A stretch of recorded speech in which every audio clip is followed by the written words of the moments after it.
Okay guys, I'm gonna go over 5 tips for backcountry hunting. These aren't necessarily in a particular order. So we're gonna jump right in. The first thing on the list is if you're in the backcountry, chances are you're going to be overlooking big strips of land, whether it's avalanche chutes, alpine meadows. Glass is a very important consideration. We've all heard it, buy the best glass you can afford. Well, especially if you're going to put long hours on the glass. So I have recently switched to Zeiss glass. That's on my scopes, that's my binos and spotter. Number 2 is you want to have at least a spare lighter. 2 lighters is minimum for backcountry, and it's also really handy to have those little military fire starters or build your own fire starters, because it can be incredibly difficult here on the West Coast to get a fire started when everything is wet. If you don't have an axe with you, which you probably don't, you're gonna have to shave off with your knife down to some more heartwood where it's dry, really protect that, and then you can get a fire going. Along as a part of tip 2, also in your essentials emergency kit, patch for your air mattress. I've been in the backcountry and had a mattress fail and not had a patching kit, and it really lowers your effectiveness as a hunter. So, I strongly recommend that you look at getting a patch kit for sure. You should have both types of patches though. There's like an A type and a B type. The A type is your standard, nice flat area, nice flat patch. And then the B, not quite a putty, but like an epoxy that's 3/4 set that you can really grind in and get into those tough to reach areas. I run number 3 is a medical kit. Now I run a pretty lean medical kit. I definitely have some gauze, which is super light and easy to carry. And then I carry what I think everyone needs to carry, which is Leukotape.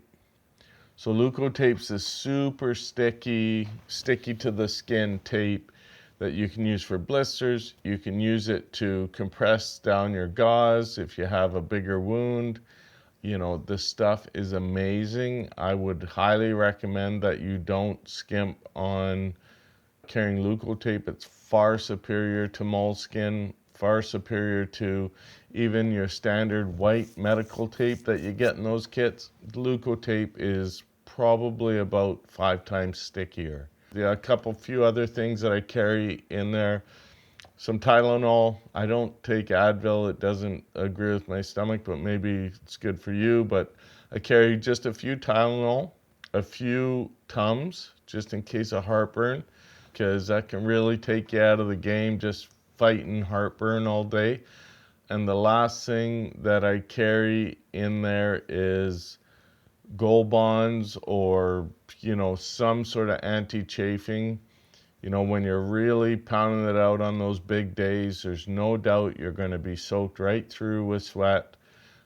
Chafing the inner thighs and stuff, that can really decrease your effectiveness. All you want is just, enough to last for the duration of your hunt, whether that's just a 3-day weekend or if you're on, a 12-day sheep hunt. So number 4 is you want to keep your rain cover close in an exterior pocket, your pack cover. It is essential no matter what packs you buy. I mean, I run these Kifarus, they're extremely water resistant, but when you're in the backcountry and we're talking about slogging through the buckbrush for, hours and hours on end, sometimes in the pouring rain, you're gonna need a pack cover.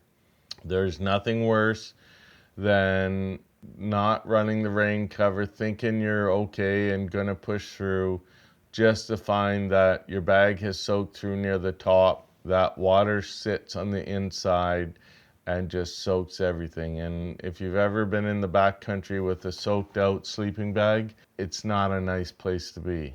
It's not comfortable. It's already a struggle even with the equipment fully set up, so you definitely want to manage water. The fifth tip is something that I've been doing now for probably 5 or 6 years. So I keep my tags in my bino harness. There's a little pocket, on the inside.